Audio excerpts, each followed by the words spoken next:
That is a fantastic question and one I get asked a lot. In the state of Texas, if you're a grandparent and one of the parents doesn't want to let you see the kids, you are basically out of luck. I mean, there are certain situations where a grandparent has rights.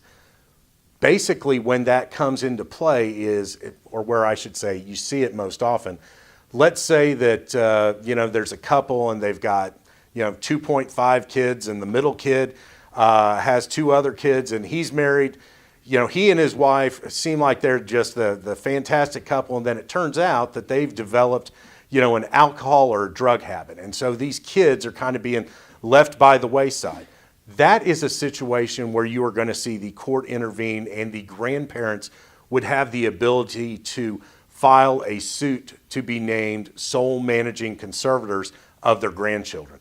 That is different from a grandparents' rights case, though, okay? So as most people think about grandparents' rights, they're thinking about, well, I had this relationship with the kids, and now I really don't get to see them much, so I'm just going to file a lawsuit. Well, that might work in a lot of states, but it really doesn't in Texas, unless you can show that the emotional needs of those children is going to cause all kinds of problems if the grandparents are basically cut out of their lives. And so that's a really high standard to be able to meet, and it's rare that you can meet that. So another situation where it comes into play is, let's say if I had a son and that son and his wife had 2 kids, and then my son died, okay? If my son died, there might be a way that I could establish some right to some visitation